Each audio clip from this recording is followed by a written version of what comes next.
Quelle expérience, quelle personne ou quelle institution nous a convaincus au fil du temps qu'apprendre était une corvée? Je ne crois pas que cette croyance soit innée. Regardez un enfant. Il est curieux, il explore, il pose des questions. Et le tout sans être blessé dans son ego. Il apprend, il recommence et il fait tout cela avec joie et curiosité. Et marcher, parler, manger avec découvert, tout cela un jour, comme vous l'avez, vous avez dû l'apprendre. Alors à quel moment l'apprentissage est-il devenu pénible et pourquoi? Tout d'abord, j'aimerais préciser que je n'ai absolument aucun problème avec l'école, ni la manière dont le processus éducatif est construit, et que tout ce qui pourrait être jugé comme de la diffamation ne serait qu'une malencontreuse mauvaise recherche des sources de ma part. N'y voyez donc là aucune mauvaise intention, j'ai essayé de me renseigner du mieux que j'ai pu lors de cette vidéo, j'essaie de rendre justice aux élèves comme aux professeurs, ainsi qu'à l'ensemble du système éducatif, et j'ai simplement compilé nombre d'informations que j'ai recueillies au fil du temps.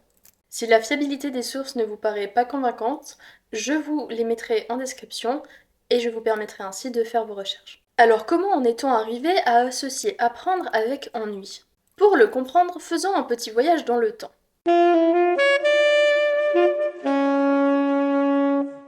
Le système scolaire français, comme on le connaît aujourd'hui, commence à prendre forme lors de la Révolution française. À la fin du XVIIIe siècle, l'idée est de créer une école pour tous. Mais c'est sous Jules Ferry, dans les années 1880, que tout s'accélère.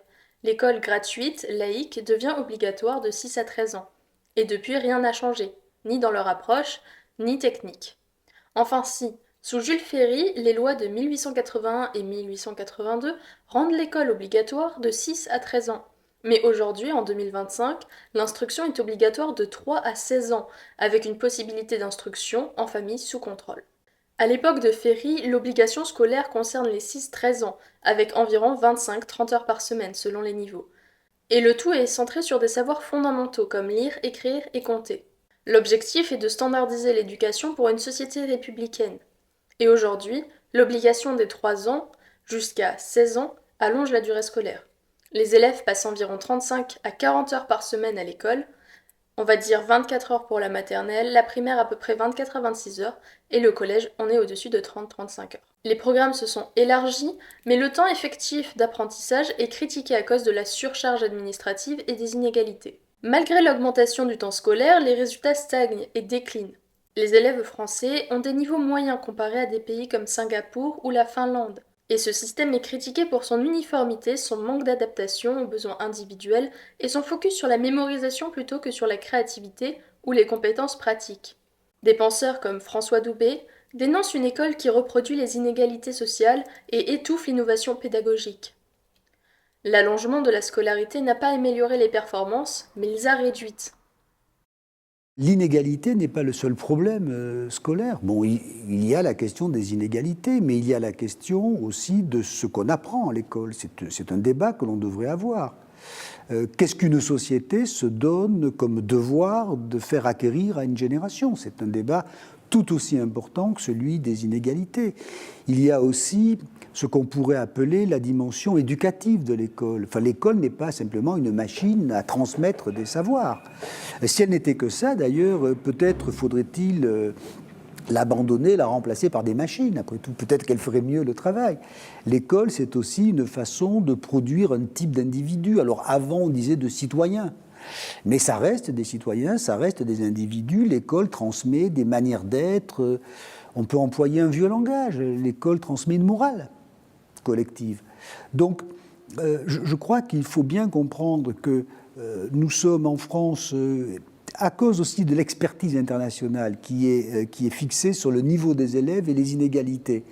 Mais le niveau des élèves et des inégalités est de loin le seul problème scolaire. Je pense en particulier que la confiance que les individus peuvent acquérir en eux-mêmes, leur manière de tolérer les différences des uns et des autres, leur manière de vivre ensemble alors qu'ils sont des garçons et des filles et qu'à l'école, les garçons et les filles se regardent très longtemps en chien de faïence avant de commencer à s'apprécier. Je veux dire que toutes ces questions-là sont des questions tout aussi importantes que celles des inégalités.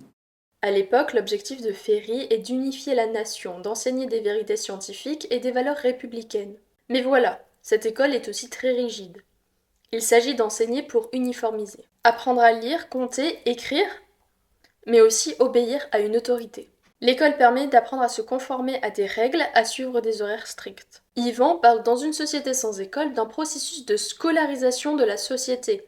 On ne se contente plus d'apprendre, on apprend selon un modèle unique et normatif. Et cette logique de dressage, Michel Foucault l'a disséquée dans Surveiller et punir. Il montre que l'école, comme la prison ou la caserne, participe d'un même régime, celui de la discipline, c'est-à-dire d'un pouvoir diffus mais total. Il dira « L'homme normal est celui qui a été dressé.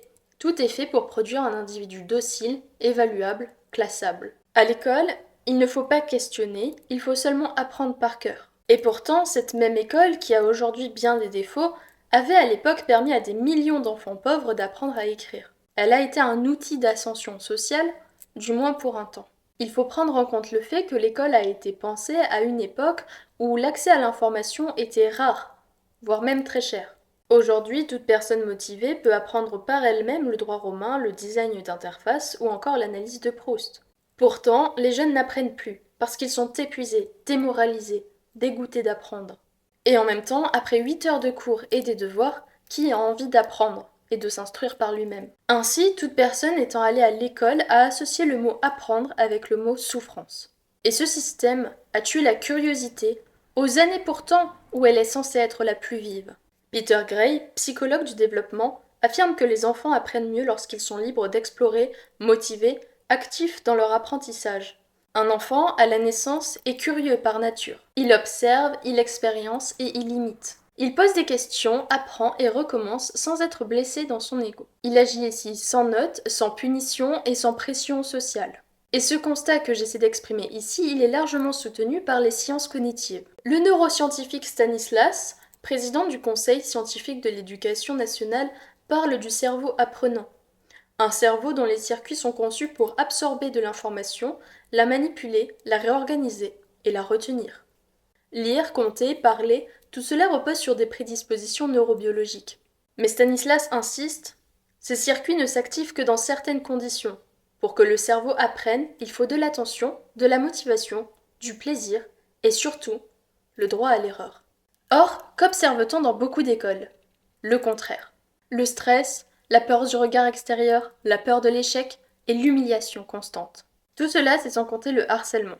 Le problème, c'est que le cortisol détruit nos capacités d'apprentissage. Il bloque l'accès au cortex préfrontal, là où se loge la mémoire du travail, la concentration, la prise de décision et la créativité. Autrement dit, plus vous stressez un enfant, moins il apprend. Non pas parce qu'il ne veut pas, mais parce qu'il ne peut pas. Et cela, Catherine l'a largement démontré dans ses travaux sur la bienveillance éducative. Elle montre combien le climat émotionnel est fondamental. Un enfant qui se sent aimé, écouté, soutenu, développe mieux ses facultés cognitives. Mais si nous voulons penser l'éducation aujourd'hui, il faut comprendre que l'école n'est pas neutre. Nous avons tous passé notre jeunesse assis sur des chaises à écouter des contenus que nous avons pour la plupart oubliés. Et pourtant, personne ne remet en cause ce modèle. Mais si l'on observe froidement les faits, une question s'impose. Combien de temps de vie est réellement perdu à l'école? Et surtout, pour quels résultats?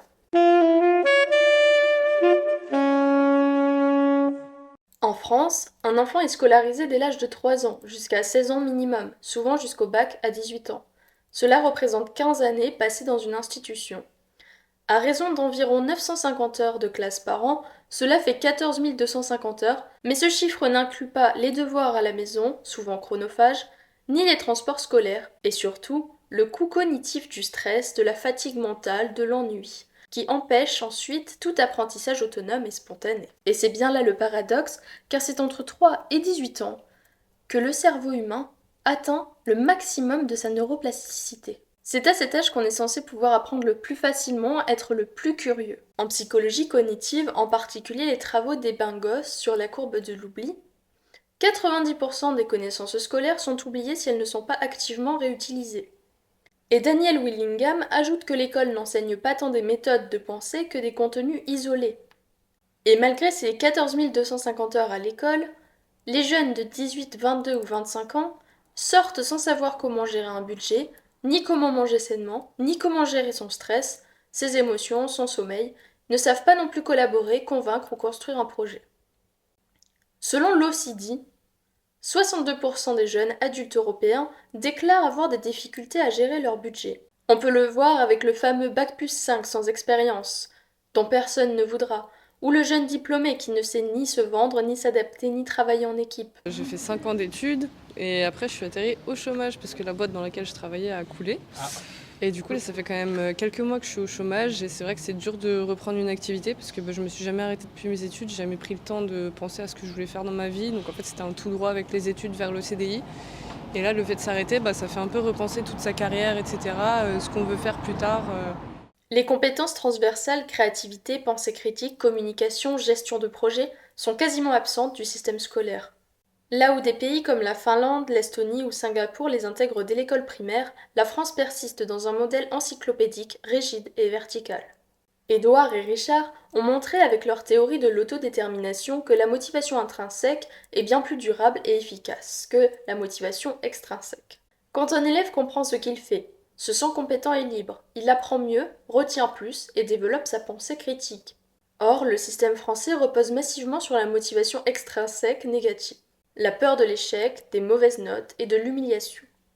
Les encouragements sont rares, les félicitations absentes, et le plaisir d'apprendre est donc supprimé. Le stress chronique induit par cette pression libère du cortisol qui nuit à la mémoire, à l'attention et à la créativité. Un élève en état de survie cognitive n'apprend rien et perd bien souvent le désir d'apprendre sur le long terme.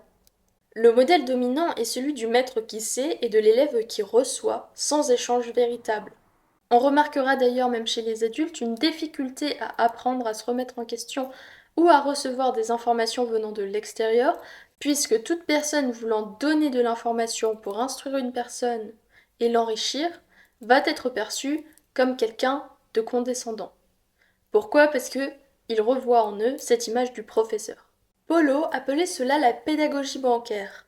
On dépose du savoir dans la tête de l'élève comme de l'argent dans une tirelire, en espérant que ça reste à l'intérieur. Cette méthode, pourtant prouvée inefficace, n'est pas changée. Et j'expliquerai dans la suite de la vidéo qu'est-ce qui empêche ce changement. En France, la plupart des enseignants sont formés à répéter, non pas à transmettre avec intelligence ou sens. Et cela devient un système académique très rigide où l'enseignant est jugé sur sa conformité au programme, pas sur sa capacité à inspirer ou à faire comprendre. Il répète pendant des années les mêmes informations en boucle et perd bien souvent lui-même le plaisir ou l'envie de faire apprendre. Je parlerai de toutes les problématiques qui entrent en jeu sur le manque d'implication du corps enseignant dans les parties d'après. Mais pour l'instant, c'est la structure même du système éducatif français qui va empêcher les élèves d'avoir envie d'apprendre, et cela même lorsqu'ils seront adultes. Mais pourquoi ? Parce que le système français, il est basé sur la sanction, la punition, la notation et la dévalorisation.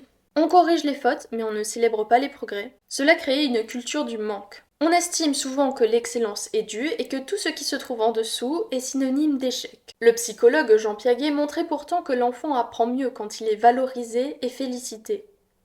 Pourtant, dans une classe classique, rares sont les moments de reconnaissance. On ne félicite que rarement et souvent sans chaleur. On ne récompense même pas la persévérance, l'effort ou la progression. Ceci va naturellement tuer la motivation et favoriser le malfoutisme. De plus, dans la majorité des cas, ni les élèves ne croient à ce qu'on leur enseigne, ni les profs ne croient que leurs élèves puissent être capables de comprendre. Il s'installe donc un climat d'indifférence mutuelle et de la condescendance de la part des profs.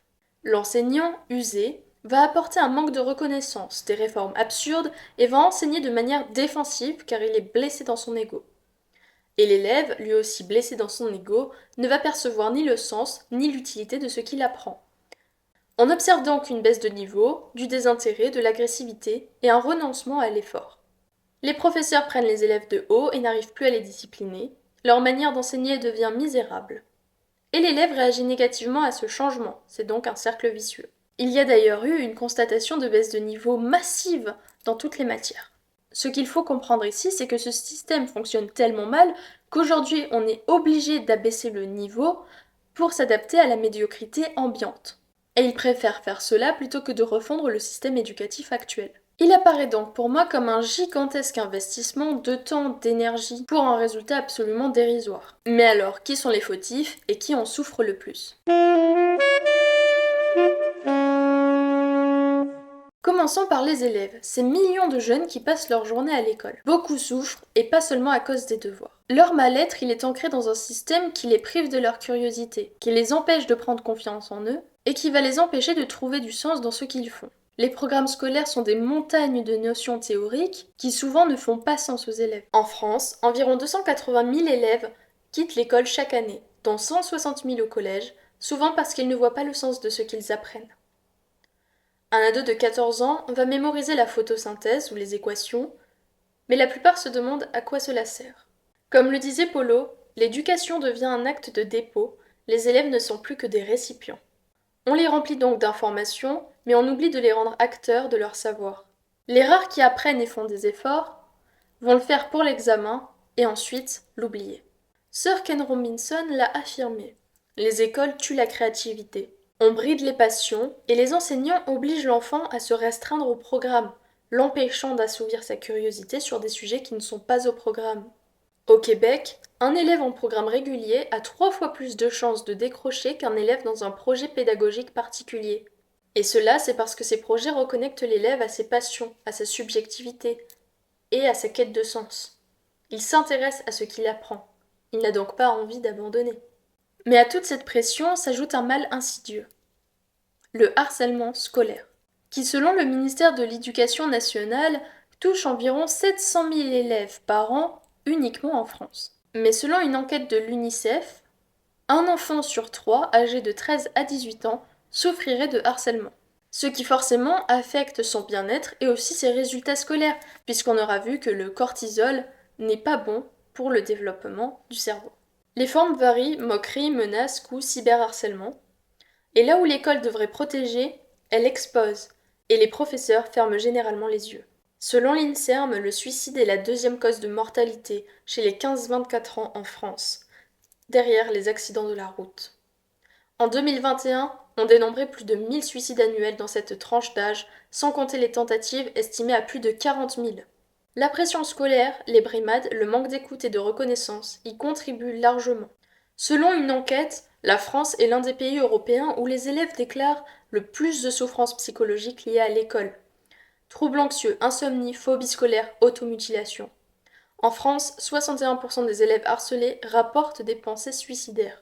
Peut-être, si vous le désirez, si vous avez eu une expérience de harcèlement ou une expérience mauvaise à l'école, vous pouvez simplement mettre un petit smiley main levée en commentaire, afin qu'on puisse avoir une sorte de visuel sur le nombre de personnes qui ont vécu ce genre d'événement. Et forcément, ce cocktail, il va mener à la perte définitive de l'envie d'apprendre. La phobie scolaire touche désormais jusqu'à 600 000 jeunes qui vivent l'école comme un cauchemar. Si l'école devient synonyme de peur, de honte, d'échec, de corvée, alors qui va encore avoir envie d'apprendre? Et malheureusement, pour trop d'élèves, cette rupture, elle est irréversible. Comprenez qu'on dit les éduquer alors qu'on les traumatise. Seulement, certains élèves vont dire bien le vivre, ou comme au travers de toute expérience traumatique, vont trouver des journées qui leur ont semblé belles. Oui, sur un an, il y a peut-être eu une sortie scolaire qui était sympa. Oui, sur une année, ils ont peut-être fait ça à la récréation avec leurs amis et c'était sympa. Et ils ont rencontré une jeune fille ou un jeune garçon là-bas et c'était leur ami et c'était chouette. Aujourd'hui, quand certains évoquent leur nostalgie de l'école, ils n'évoquent absolument pas leur nostalgie d'apprendre, mais bien simplement le moment qu'ils passaient avec leurs amis. Et sachez qu'un enfant qui a vécu dans une famille abusive trouvera toujours quelque chose de chouette à raconter. Puisque pour survivre à des circonstances horribles et traumatisantes, on est toujours obligé de trouver du bon. Et puis comme vous avez passé vos plus belles et plus jeunes années à l'école, vous êtes forcément obligé en vieillissant de développer une certaine nostalgie. Mais bon, on rappelle, ici l'école est censée apprendre, et pourtant, elle dégoûte d'apprendre. Mais maintenant, est-ce que les élèves sont les seuls à souffrir? Je ne pense pas. Parlons des professeurs. Les élèves ne sont pas les seuls à souffrir. Les profs, eux, font face à des classes d'élèves souvent sans soutien. Leur vocation est abîmée par un système qui les épuise, et les enseignants eux-mêmes, souvent animés par de meilleures intentions, se retrouvent piégés par le programme et par les échéances. J'ai plusieurs professeurs qui se sont confiés de ne pas avoir la liberté d'explorer avec leurs élèves ou de dériver vers des questions qui les passionnent, car la curiosité est hors programme. Pour comprendre ce malaise, nous devons aussi comprendre d'où viennent les professeurs. Commençons par une vérité qui dérange. La majorité des professeurs ne choisissent pas ce métier par vocation. En France, comme ailleurs, beaucoup deviennent professeurs uniquement parce qu'ils étaient bons élèves. Le concours de l'éducation nationale, c'est donc choisir un salaire stable. Une étude de 2019 montrait que 40% des enseignants français citaient la stabilité de l'emploi comme principale motivation, loin devant la passion d'enseigner. Le système ne forme pas des passeurs de savoir, il recycle ses meilleurs exécutants. Donc les parents confient l'avenir de leurs enfants à des gens qui n'ont pas choisi ce métier par envie. Imaginez une école où les profs enseignent ce qu'ils ont appris il y a 20 ans sans jamais l'avoir vraiment compris ou appliqué hors des murs de la classe. Ce sont des élèves qui grandissent, deviennent profs et reviennent répéter à d'autres élèves ce qu'on leur avait déjà répété. D'ailleurs, Jacques Rancière, dans Le Maître ignorant, disait « Il n'y a d'ignorants incapables d'apprendre », bouleversant ainsi la conception hiérarchique de l'enseignement. Il critique l'idée que l'enseignant doit élever l'élève à son niveau, car cela suppose un postulat d'inégalité et donc une école fondée sur la condescendance. Ensuite, les profs vont essayer d'enseigner sans savoir ce qu'est véritablement enseigné, sans avoir aucune empathie pour la plupart, et sans rien connaître à la psychologie humaine. Il faudrait déjà qu'un enseignant suive des cours pédagogiques pour être capable d'enseigner correctement. Même de la psychologie serait pour moi nécessaire. Aux États-Unis, les profs qui ont suivi plus de cours pédagogiques sont environ 36% moins susceptibles de quitter le métier. Sans formation humaine, les profs entrent désarmés. Ils ne comprennent rien à la psychologie et ne se mettent pas à la place de leurs élèves. Ça va donner des adultes qui vont être blessés dans leur ego quand on ne va pas les écouter, qui voulaient se sentir supérieurs et déverser leur savoir dans l'élève, et qui font face à une classe instable qui ne les écoute pas. Ce cycle est presque tragique. Des élèves grandissent dans l'école, réussissent les examens et deviennent profs. Ils reviennent dans la même école pour répéter les mêmes leçons et les mêmes méthodes. Ils ne sont jamais sortis de l'école, ils n'ont jamais confronté leur savoir au monde réel. Imaginez un prof de littérature qui n'a jamais écrit un roman. Comment peuvent-ils inspirer leurs élèves à appliquer ce qu'ils apprennent ? Ce cycle a des effets en cascade sur les profs, les élèves et l'école elle-même. En 2022, 30% des enseignants français envisageaient de quitter le métier d'ici 5 ans, épuisés par un rôle qu'ils n'ont pas choisi avec le cœur. Donc quand on enseigne sans passion, on se protège, on suit un programme, on coche les cases, on évite les risques. Et pour les élèves, un prof qui répète sans comprendre transmet un savoir mort, déconnecté.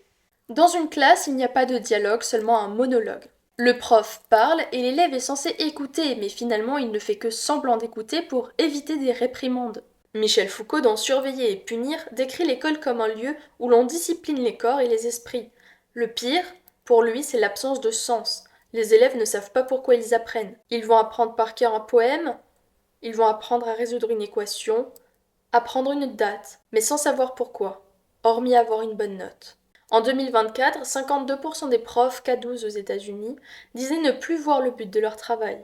Les profs, comme les élèves, sont piégés dans une zone grise. Mais alors, y a-t-il des alternatives ?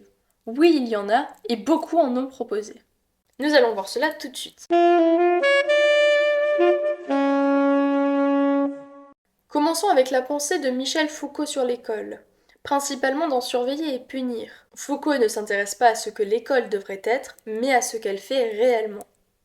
Il dira « Il s'agit de débusquer les mécanismes par lesquels les sociétés modernes produisent des sujets obéissants.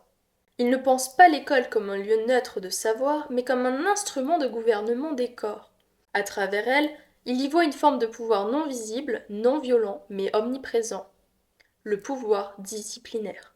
Avant, le pouvoir s'exerçait par la terreur, publiquement, supplice et exécution. Mais après, il devient discret, continu et incorporé dans les institutions, renforcé par la honte. L'objectif est de former un comportement, de façonner des individus utiles, productifs et contrôlables. L'école, dit Foucault, est un lieu de dressage. Le pouvoir d'oppression ne repose pas seulement sur la force, mais sur le regard extérieur. L'enseignant voit tout, il observe, note, compare. Cette vigilance constante produit un effet de normalisation. Chacun apprend à se conformer. Et par nous-mêmes, nous allons grandir et développer cette impression d'être constamment jugé, surveillé, observé. À chaque fois que je suis sortie avec des amis, qu'on essayait de faire quelque chose, une quelconque activité, que ce soit à l'extérieur de l'école, uniquement entre nous, il y avait toujours quelqu'un pour dire « Ah, mais c'est la honte, non. Oh, mais faut pas faire ci. Oh, mais faut pas faire ça. Et si quelqu'un nous voit, bla bla bla bla bla. » Et cette sensation d'être toujours observé, sachez que les enfants abusés la développent aussi. Suite à cela, l'élève va donc s'autodiscipliner. Selon Foucault, il intériorise le regard du maître. Dans le moins pire des cas, si la pression sociale ne fait pas effet sur lui et qu'il n'intériorise pas ce regard, il en viendra tout de même à perdre l'envie d'apprendre. On pensera ici au panoptique de Bentham. L'élève apprend à se classer, à se juger lui-même, à se comparer aux autres. L'école, dit-il, forme moins l'esprit que le comportement. Seulement Foucault, il ne prescrit pas d'alternative, il dénonce seulement. Mais un penseur en particulier a mis des mots dessus et proposé des solutions. Philosophe et pédagogue brésilien, il publie en 1970 La pédagogie des opprimés. Paulo écrit dans une Amérique latine écrasée par les dictatures militaires, où l'école sert à maintenir l'ordre établi. Alphabétisé, oui, mais sans éveiller. Frère découvre dans son travail d'alphabétisation des paysans pauvres que l'éducation peut être un outil d'émancipation, mais seulement si elle cesse d'être un instrument de domination. Dans la pédagogie bancaire, l'enseignant enseigne et les élèves sont enseignés, l'enseignant pense et les élèves sont pensés. Dans ce modèle, l'élève est passif, il reçoit un savoir sans lien avec son vécu, sans droit de réponse à ses questions. L'école devient un lieu de reproduction sociale qui domestique. Paulo, il propose une alternative, une pédagogie dialogique, enracinée dans la vie réelle des apprenants. Pour lui, apprendre, c'est nommer le monde, mettre des mots sur sa condition, comprendre les mécanismes qui nous traversent. C'est ce qu'il appelle la conscientização, la conscience critique, celle qui mène à l'action. Il donne un exemple. Un paysan analphabète qui apprend à lire n'est pas en danger, mais un paysan qui s'instruit sur son quotidien commence à voir le lien entre sa misère et les structures politiques qui la produisent. Et donc, le système éducatif en place fait tout pour empêcher aux élèves de développer une conscience critique. Paulo, il veut renverser la relation éducative. Il veut que l'enseignant ne soit pas là pour transmettre une vérité absolue, mais pour cheminer avec l'élève. Il veut un échange et une co-construction du sens. Il n'y a donc plus de hiérarchie de savoir, mais une communauté de pensée. Bien sûr, Frère a ses critiques. Certains lui reprochent un idéalisme révolutionnaire. D'autres craignent que l'abolition de la verticalité mène au relativisme. Mais Yvan, dans Une société sans école, déclare que l'école est une institution totalitaire déguisée. Il dénonce que l'école impose un monopole sur la connaissance. On ne reconnaît comme savoir que ce qui est validé par l'école. Elle crée donc une hiérarchie artificielle. Elle fait croire que l'apprentissage n'a de valeur que s'il est certifié, ce qui rend les individus dépendants à vie d'un système d'évaluation et de légitimisation. Et Yvan propose un système décentralisé, communautaire, basé sur des réseaux d'apprentissage, où chacun pourrait, à tout âge, apprendre librement selon ses besoins et envies. Mais là, on n'a parlé que de quelques penseurs. Il y en a encore beaucoup. Je vais vous faire des petits résumés de leurs pensées afin que vous compreniez. On va avoir Pierre Bourdieu et Jean-Claude Passeron, dans La reproduction et les héritiers, qui affirment que l'école est une machine à légitimer les inégalités sociales. Pour eux, l'école valorise les habitudes culturelles des classes dominantes. Et ils les font ensuite passer pour des critères objectifs de mérite. Les enfants des classes populaires sont désavantagés dès l'entrée, mais l'échec est présenté comme individuel, non structurel. Le mérite scolaire est donc une fiction qui sert à habiller l'injustice d'une forme d'équité. Selon eux, l'école fonctionne comme un filtre social. Elle trie, sélectionne, exclut, tout en prétendant le contraire. Les enfants d'ouvriers ne représentent plus que 10% des étudiants à l'université. Et ceux qui sont exclus du public n'ont même pas les moyens d'accéder au privé puisqu'ils ne peuvent donc pas poursuivre leurs études. La semaine dernière, le gouvernement a annoncé une baisse de 700 millions d'euros du budget d'éducation nationale, dont 479 millions sont retirés au titre 2 qui concerne les rémunérations. Comment ferez-vous pour ne pas supprimer des postes ? Herbert Marcuse, dans L'homme unidimensionnel, écrit « L'école participe à l'aliénation dans la société industrielle avancée. Marcuse critique l'éducation comme un moyen de réduire la pensée critique, un outil de reproduction des besoins imposés par le système économique. L'école n'est donc pas neutre, elle renforce et reflète l'ordre social. Elle néglige, voire annule, le vécu et le désir de l'élève. L'école va faire perdre toute envie d'apprendre spontanément, et cela à un âge pourtant où la curiosité est censée être à son maximum. On va aussi avoir Maria Montessori, médecin et pédagogue italienne dans les années 1900. Elle observe des enfants, y compris ceux en difficulté dans les quartiers pauvres de Rome. Inspirée par les neurosciences de son époque et une foi profonde en l'humain, elle crée une méthode où l'enfant doit être libre de choisir ce qu'il apprend, guidé par ses propres besoins. Elle imagine une classe où tout est à la taille des enfants, et l'enseignant est un guide qui observe et propose. Montessori, elle refuse les punitions ou le dressage des écoles traditionnelles. Parfois qualifiée de spiritualiste, sa méthode repose pourtant sur une observation scientifique rigoureuse. Les écoles Montessori sont présentes un peu partout dans le monde, mais elles sont parfois critiquées pour leurs coûts. Ensuite, il y a Célestin, instituteur dans un village rural français. Il veut une école qui parle aux enfants des campagnes. Dans les années 1920, il rejette les cours magistraux où l'élève avale des leçons sans réfléchir. Il va proposer une pédagogie coopérative et active. Les élèves travaillent sur des plans individualisés et peuvent ainsi explorer et apprendre à leur rythme. Il veut qu'on puisse apprendre en testant et en se trompant. L'enfant apprend par le travail et la coopération, pas par la soumission. Il rêve d'une démocratie scolaire où les élèves participent aux décisions. On a aussi Alexander. Alexander fonde cette école en Angleterre et les enfants y sont libres. Pas d'obligation d'aller en cours, pas de punition, pas de programme imposé. Dans son livre, Libre enfant de Summerhill, Neil défend une idée radicale. L'enfant sait ce dont il a besoin. Si un gamin veut jouer toute la journée, il jouera. S'il veut apprendre, il viendra. Tout repose sur l'autogestion et responsabilise donc l'enfant très tôt, le faisant aussi se sentir libre. Il y a aussi une assemblée démocratique qui réunit élèves et professeurs pour voter des règles. Neil refuse l'autorité coercitive. Pas de récompense, pas de sanction. L'éducation doit respecter l'individualité de l'enfant, sinon elle crée des névroses. Il a inspiré des écoles démocratiques, comme Sudbury aux États-Unis, mais ses résultats sont débattus, car bien que les élèves s'épanouissent, ils peinent ensuite à s'intégrer dans les systèmes classiques. La formation d'ouvriers soumis ayant échoué, son enseignement est discrédité. Dites-moi en commentaire laquelle de ces idées vous inspire le plus, et si vous deviez réinventer l'école, comment le feriez-vous? Seulement voilà, nous parlons d'innovation, de nouvelles écoles, de nouvelles pédagogies, et pourtant rien ne change. Alors pourquoi rien ne change? Pour comprendre cela, il faut quitter les bancs de la neuroscience et s'intéresser à la politique. Au XVIIIe siècle, Jean-Jacques Rousseau dans Émile disait « Laissez l'enfant apprendre par lui-même, comme il découvre le monde ». Selon lui, l'éducation doit respecter la nature de l'enfant, en favorisant l'expérience et la découverte personnelle plutôt que l'apprentissage par cœur.